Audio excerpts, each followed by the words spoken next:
as a thank you for 60,000 subscribers, we are going to be doing something super fun today. We are going to be redrafting the 2019 NFL Draft. And I don't think it gets talked enough about how good this class was, especially with defensive linemen and edge players, with arguably the best one in Max Crosby not going until the 4th round. So today we are going to make up for some of these mistakes that were made towards the top of the draft here and try to take the best player that would be the best fit for each team. And I definitely don't get told to never cook again every time I do a redraft on the second channel, so this will be interesting at the very least. But if you want to see me do another redraft, let me know by leaving a like, and if we can get to just 1,500 likes on this video, it'll let me know that y'all want to see another redraft. So let me know down in the comments which year I should do from 2017 to 2023, and whichever one has the most comments is the one I will do whenever we hit 1,500 likes. And be sure to subscribe if you haven't already. Trying to hit 100K by the end of the year, that would be cool. And normally I do Madden franchise stuff, so if you're into that, then that's all I do, other than this. But let's get into the rules here. So we are clearly doing this based off of where teams ended up picking rather than the picks they started with. So if teams traded down or traded up, those are the picks we're remaking here. And I'm going to be switching back and forth between the mock draft and the depth chart to show you why I'm making these picks. Oh yeah, and we're obviously making these picks based off of their current day rosters rather than theirs at the time, because this is how their rosters ended up playing out anyways. So we'll just say every team loses all their players from the 2019 class, and they get to re-pick whoever they want. And last rule, we are assuming if these teams don't pick a player, say for the Cardinals, if they don't pick a quarterback at number 1, they have to start Desmond Ridder. So we're not going to make up these hypotheticals like, oh, if they don't draft Kyler, they can pick, I don't know, Joe Burrow in the next year's class or something. We're not going to make those hypotheticals because then it gets too complicated. But without further ado, let's get into this redraft. And we already have a very interesting one at number 1. So the Arizona Cardinals. You could definitely argue for edge because it is such a good class, or D-line, either Dexter Lawrence or Quinnen Williams, which I wouldn't argue if they took. But, I mean, when healthy, I think Kyler is one of the most overhated players in the league. I feel like people are coming around to that idea, and there isn't really a reason to switch it up. I mean, they paid him for a reason, and he could be a big breakout, or I guess re-breakout, assuming he stays healthy and is fully healthy. I can already predict that that one's going to be controversial, but if you actually watch Kyler Murray, he's really good and worth the number 1 pick, especially in this class. I mean, Daniel Jones is like the second best, Drew Lock. Ugh. But at number 2, we're going to make this quick. We're not going to switch it up. We'll go Nick Bosa. You can argue that Max Crosby is better, but why switch it up? It's close enough. And we're going to say the same thing for Quinnen Williams here. I do think Dexter Lawrence is slightly better, but I mean, it's close. Why switch it up? And at number 4, this one's super interesting too. So the Raiders obviously picked, I guess not obviously, maybe you don't know, but they picked Clelin Ferrell here, who a lot of people thought was good and worth a first-round pick. I don't think anyone predicted that the Raiders would take him at number 4. And I think if he had gone to a lower pressure situation where, you know, he wasn't the number 4 pick, I think he could have worked out better, but big surprise, the John Gruden Raiders messed up a first-round pick. Crazy, I know. So we're going to go with a player they picked later in the draft in Max Crosby at number 4 to keep him from getting stolen by another team, obviously. But now the Buccaneers at pick number 5. This is the first one I really struggled with, because this team loses a decent amount of players from this class. Well, I guess that isn't necessarily the case with the Buccaneers, but there are a few teams like that here. I think the only starter they actually lose is Jamel Dean, which, you know, he's a good corner. We're not going to retake him top 5 though. But there are just a lot of directions they could go. You know, they could go with a pass rusher, which, I mean, there's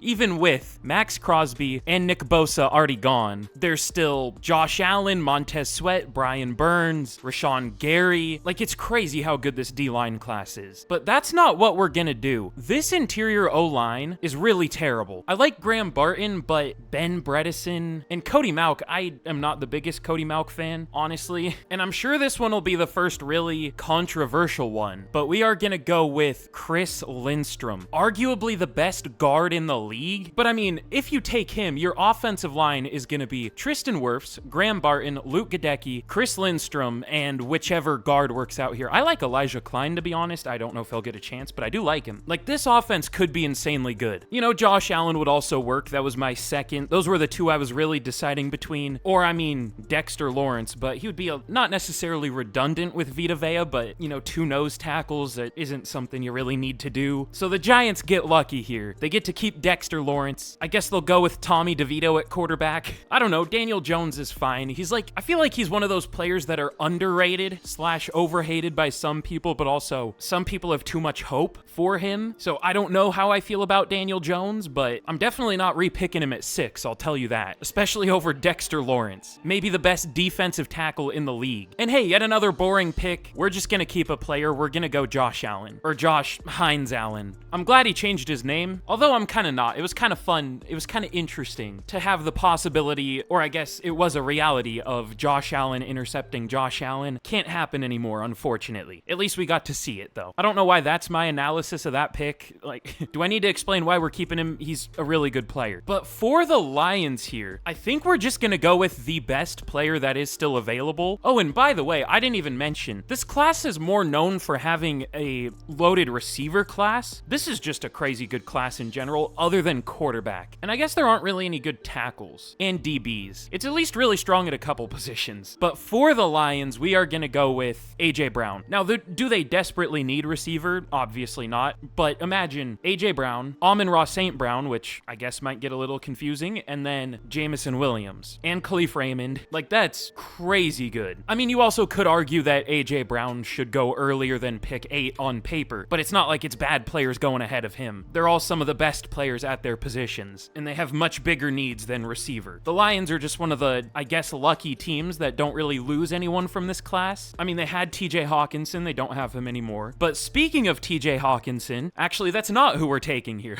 We are gonna give the Bills. I also debated between, you know, like Christian Wilkins and the player we're gonna take being Jeffrey Simmons here, but we'll give him Jeffrey Simmons. Could definitely also go receiver here, though. So if you want to sub that in your mind, that's fine, because they definitely don't have great receivers anymore, but they have fine ones. Ooh, the more I think about Josh Allen to DK Metcalf, the more I'm liking that, but, or even to like Terry McLaurin, because we still haven't really seen Terry McLaurin with a good QB. So if you want to sub that in, that's fine. Either one is fine. But now pick 10 for the Steelers. They really don't lose anybody from this draft class. I mean, I'm sure some depth pieces, but something weird is it feels like there are so many less starters in the 2019 draft class than other ones that I've redrafted, because we'll go through and it's like, oh, this team loses this player and this player and this player, but most of the teams here don't lose anybody, yet there are still such good players in this class. Like, was it just not a deep draft class? Like I said, with the secondary, QB, running back, there were a few, but not a crazy amount. Spoiler alert, but we're not going to take any running backs here. I don't think. Actually, I don't remember. We'll see. But yeah, there are so many teams where I'm like, wow, they have no starters that were in this class. At least not like big name ones. But either way, all that to say, we are going to go with receiver, and we are going to go with Deebo Samuel. You know, they have a decent receiving core, but it's not,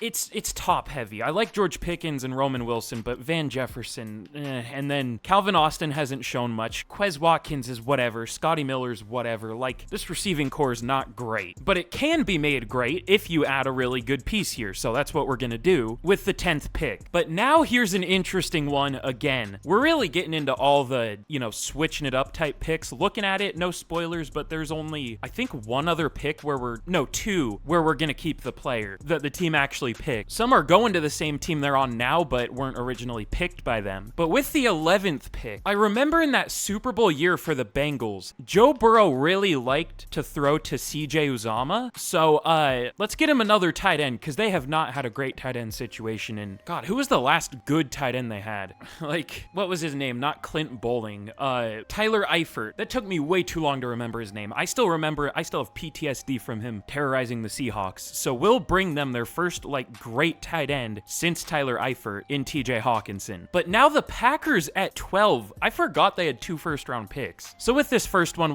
this is one of the last keeping the same player picks. We are just gonna keep Rashawn Gary. I mean, why switch it up? He's been really good. Would probably be a top 10 pick in most draft classes, but again, this is just a really strong D-line class. And then I think the last pick where we are gonna keep the exact same player, Christian Wilkins to the Dolphins. I mean, we're bringing him back after like, what, 5 months? I really don't don't know if the Dolphins did enough to fix that defensive line. It's a little concerning, but we'll see. And then the Falcons at number 14 here. They're one of the unlucky teams that made a really good pick here at 14, taking Chris Lindstrom, but they also took Caleb McGarry in the first round here. So their only good linemen are going to be Jake Matthews, Matt Bergeron, which it's, he's unproven, and then Drew Dahlman. So that'd be a horrible offensive line with no right guard and no right tackle. So we are going to take someone you could honestly play at either spot if you wanted to in Elgton Jenkins. Probably the second best lineman in the class, I would say, which there aren't very many. The more I'm going through this, the more I'm talking myself out of this being a good draft class.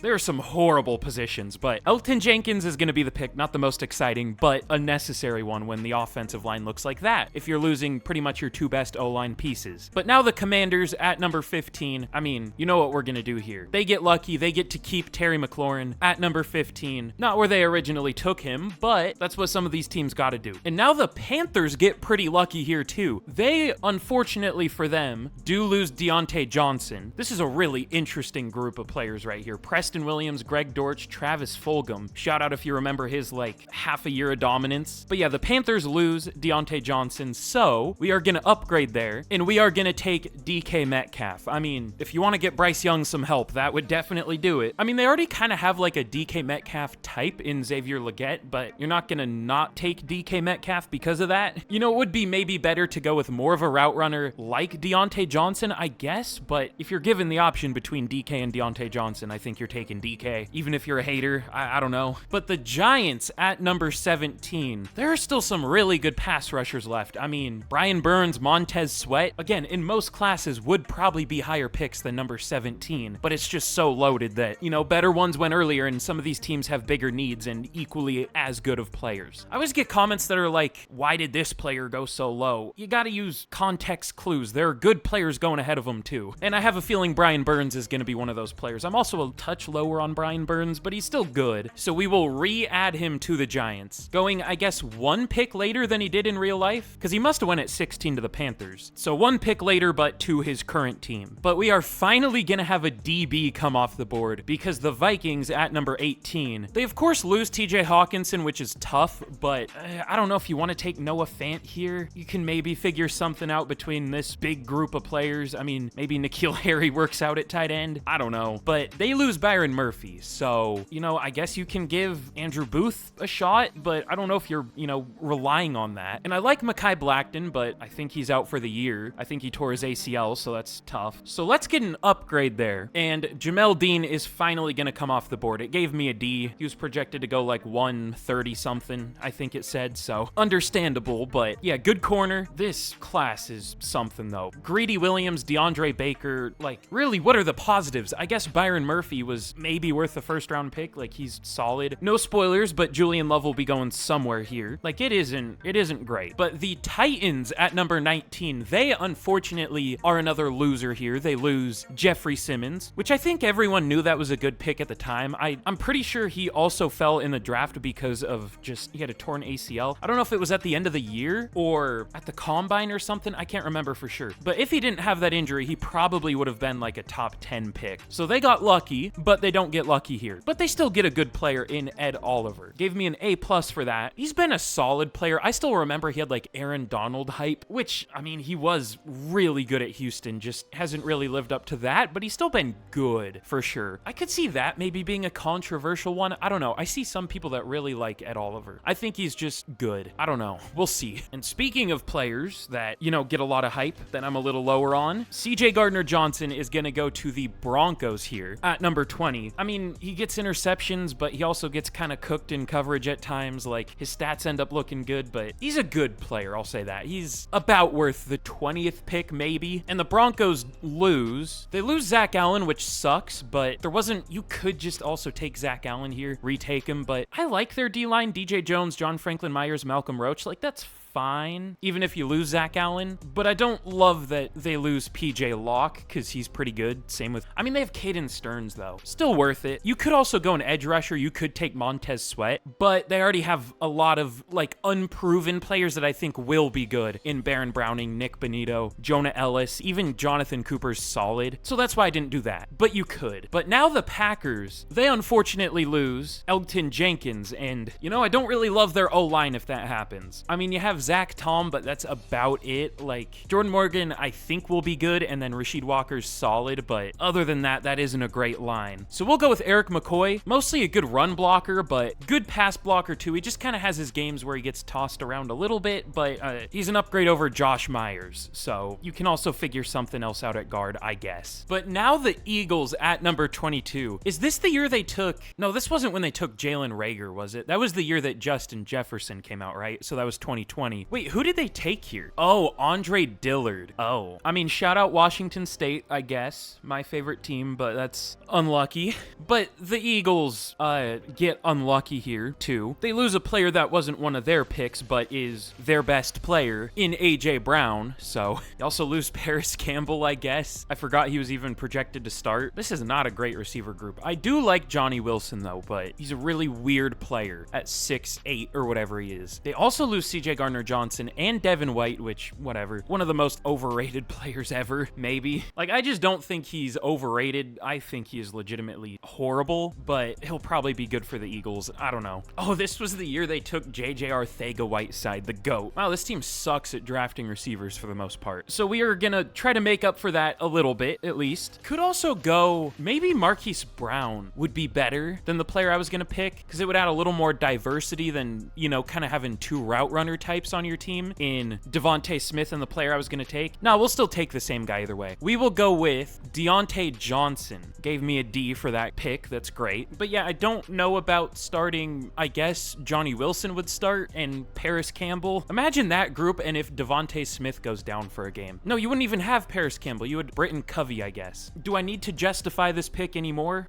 Do you see why that's an issue? We're taking Deontay Johnson. End of story. But now, I think our first linebacker's coming off the board, and this one's very debatable, but the Texans at 23. They do lose Titus Howard, which sucks, but, you know, I guess you could also go Caleb McGarry if you wanted here, but the Texans do lose Azeez Al-Shaair, so don't love that. And this linebacker group would be very questionable if they did lose him, so there are a few linebackers you can make an argument for, like, I guess Blake Cashman, bring him back, Jelani Tavai, TJ Edwards, Dre Greenlaw. Like, this is a solid linebacker class. Even Quincy Williams is here, ranked at 453. Azeez Al-Shaair ranked at 456. That's crazy. But we are gonna go with Bobby Okereke. You know, I was also split on all those. I just kind of randomly chose Okereke because you could really go with any of those players I named and that would be fine. But he's been really good for the Giants, so we'll make him a first-round pick here. I don't even remember where he went in the draft, though. Did he get drafted? Oh, he was a third-round pick. That's not too bad. One pick after Cody Barton. Thanks, John Schneider. But now the Raiders at number 24. They lose Jacoby Myers, which isn't great, but we are gonna possibly upgrade over Jacoby Myers, and we are gonna give them Marquise Brown. Now, he hasn't been great for the Cardinals. He's been hurt, but it'll give them, you know, a good proven deep threat, which they don't really have. They do have some deep threats, but nobody proven, so we'll give them Marquise Brown. But Montez Sweat, I think, is gonna be the pick here for the Ravens. Definitely on paper, Montez Sweat going all the way down at pick 25 is bad, but a lot of these teams didn't really need an edge rusher. They had much bigger issues. And again, we're assuming that if we don't fill these issues, these teams will not know how to fill these issues well, because that's what happens a lot of the time. So we'll just guarantee a good player at these teams' big needs for a lot of these teams. So Montez Sweat falls, but the Ravens definitely benefit from that. Not really their typical type of edge rusher, but a good one. And now the Commanders. I guess this kind of happened twice in a row because we took Marquise Brown to the Texans, one pick before the Ravens, where he obviously went, and the Ravens are taking Montez Sweat one pick before he went to the Commanders, which is where he went. Not where either of those players are anymore, but you get what I'm saying. Oh, Ja'Kai Polite. That's a name I haven't heard in a long time. But this is going to be probably another controversial one because I think this is a very underrated player. I mean, the Vikings paid him a decent amount of money, so obviously there's something there. Oh, I think I remember when I was doing my test mock draft. Oh, no, here he is. Okay. We are going to take Andrew Van Ginkel. Maybe a little redundant with Frank Frankie Louvu, which I just want to take a moment to say this. I saw today that the Cowboys are apparently going to be making Jamin Davis a hybrid defensive end and linebacker. What did they sign Frankie Louvu for?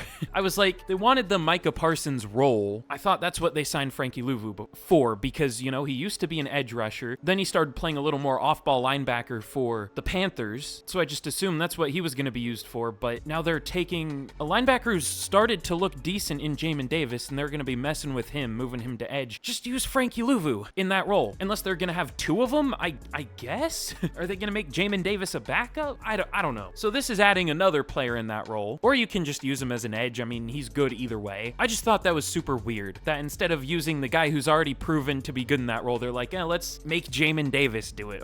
Why? Unless there's something I'm missing there. I don't know. Who is Blaise Brown? Blaise is a crazy name. But now the Raiders' third and final first round pick here. We are gonna, they're getting some pretty decent players here. You could definitely also go with Josh Jacobs, which maybe, but I don't know. Things kind of went weird with him in the Raiders. He was good, but it just always seemed like the Raiders weren't super interested in keeping him, even though they did a couple times. I think, did they tag him twice? Or I don't know. Clearly something wasn't, going super right there, so we're not going to do that. We are going to go with, I think, our only first round tackle here. We are going to go with Caleb McGarry. Just kind of an upgrade over Thayer Munford. I mean, you could try Thayer Munford at guard, I guess. They do unfortunately lose Andre James, but there just is not really a center in this class that I think would be worth a first round pick. So I don't know. You could figure something out with the O-line. I guess you could also go like Daniel Jones here if you wanted, but like he just doesn't really have the upside of someone you would waste your time with. Is that mean? That's kind of mean, but like if you're taking Daniel Jones, you're just delaying having really good quarterback play even longer. At least if you have like a Gardner Minshew and Aiden O'Connell, if they do poorly, you can have a bad enough draft pick to draft a super high upside, really good quarterback. If you have Daniel Jones, he's going to be fine enough to make you okay and keep you from having a high draft pick and getting like a true great quarterback. I don't know. I guess that's how I felt about Jared Goff, but he's good now. So that's why I'm not taking Daniel Jones here, because of that very not nice reason. I'm sorry. But the Chargers here at number 28, I think they took Jerry Tillery. We're going to be sticking with the same position, but we're not taking Jerry Tillery, believe it or not. I mean, I know that's crazy. We're going to go Zach Allen, which if I had the choice, I would definitely go with a more run-stopping defensive lineman than Zach Allen, but Zach Allen's good, just mostly as a pass rusher. There just isn't really a great nose, and I actually think Poona Ford is much better as a nose, and apparently they're going to do that. So good for them. I miss him on the Seahawks, and ironically, I wanted the Seahawks to sign Zach Allen over Draymond Jones when they were both free agents. Y'all know how I feel about the Draymond Jones signing though. But coming down to the end here, my favorite team, regrettably at times, the Seattle Seahawks. At number 29, we are going to keep a player that they didn't originally pick, but is a pretty, good, one of their better defensive players, I'll say that. And that is going to be Julian Love, one of the few DBs going in this redraft. I think one of only two, right? Just him and CJ Gardner-Johnson. Oh, and Jamel Dean, so I guess three. But yeah, we'll re-add a good safety. Not a crazy good safety, obviously, but he's good. I like him. And is this the year they picked LJ Collier? I don't think there was a soul on earth that thought that pick was going to work out. I don't know what they were doing in the Seahawks front office for like 5 years. Every single year, I was terrified of what the Seahawks were going to do in the draft because they would just always do stuff like that. The one that worked out was like Jordan Brooks that I thought wasn't great. He was the one that proved me wrong. Mostly. He wasn't like amazing, but good. But the Giants at number 30, unfortunately losing Bobby Okereke, but we're going to replace him with a little bit of a different style of linebacker, but I feel like he's underrated in coverage, and that is going to be TJ Edwards. So they, again, you could take Daniel Jones too if you wanted here. I just think tank, get a high upside QB, keep a good defense, like get 3 good players here, draft like, I don't know, Beck next year. Who are the good QBs next year? Sanders, one of them. Like, I feel like that would be a good strategy. But now the Falcons at number 31, which it kind of flashbanged me a little bit to see, Patriots and Falcons as the 2 Super Bowl teams, obviously. We all know how that one went for the Falcons. I guess this was the last year the Patriots were good too, right? Because 2019 was the year I remember like Logan Ryan got a pick 6 on Tom Brady to shut him down in the playoffs. I think that's what happened. But anyways, we're not at that pick yet. For the Falcons at number 31, I think think the Falcons are the biggest losers from this draft, or at least one of them. They lose, of course, both their really good right guard and right tackle, especially really good right guard. And then they lose Caden Ellis, which isn't great. Was Lorenzo Carter in this class? No, he was 18. But if they lost Caden Ellis, I wouldn't exactly love the duo of Troy Anderson and Nate Landman. Caden Ellis, very underrated player, by the way, but we're not going to repick him. We are going to go with Dre Greenlaw. You know, it's debatable if he should have gone instead of TJ Edwards or Bobby Okereke. They're like all in the same tier in my mind. There's also, who was the other one I named? There was Cashman and Tavai's probably close to that tier, but he's kind of scheme specific. Oh yeah, Quincy Williams too. You could interchange for any of these linebackers. Like whatever you want to imagine in your mind, that's fine. But before we make this last pick, if you enjoyed this video, again, be sure to leave a like and all that. It'll let me know you want to see another one, but I already have a lot more up on the second channel. Link to the second channel in the description. I also do Madden / college football. Right now, college football rebuilds over there. But yeah, if you want to see me do another redraft, I just did 2022 on the second channel not too long ago, so again, link to the second channel in the description. But for the final pick here, we're really running out of great players, unfortunately. You know, the Patriots are a little unlucky. Now, they don't lose too many players. I don't know if they lose anybody, really. Jelani Tavai, I guess, but again, Sion Taki could probably come in and play about the same. Like, it's mostly just a scheme thing. So I'm not going to really worry about taking a linebacker here. What I am worried about is this offensive line. Chukwuma Okorafor, Cole Strange, David Andrews, who's really, you know, regressing. He's like 33. Actually, I don't know, something like that. City So, and then Mike Nwenu is your one, like, still good guard. Or, well, good lineman. I guess they're going to play him at tackle. So that's terrifying, especially when you have a young quarterback on the roster that is possibly going to play this year. I personally just would not play him at all if this is your O-line, but let's try to at least fix that a little bit. So as the last pick of this redraft, I have to find him. There he is. We are going to go with Ben Powers, who was ranked 140. Did he go that low? I thought he was like a second round pick, but he is going to be the final pick of this redraft. Gave me a good old F for that one. That's very kind of you. But surely this won't be a controversial mock draft or redraft, because they never are, definitely. But that's what I would do, assuming that, you know, if you lose the player, you have to start your backup for this upcoming year, and you couldn't really find a way to replace any of them. So I love doing these. I really hope y'all enjoy them too. Again, if you did, 1,500 likes and I will do another one of these for whatever team or whatever year you guys want to see down in the comments. So I'll count up all the comments as votes. Let me know which one you would want to see next. But with that, I will see y'all again in the next video. Goodbye.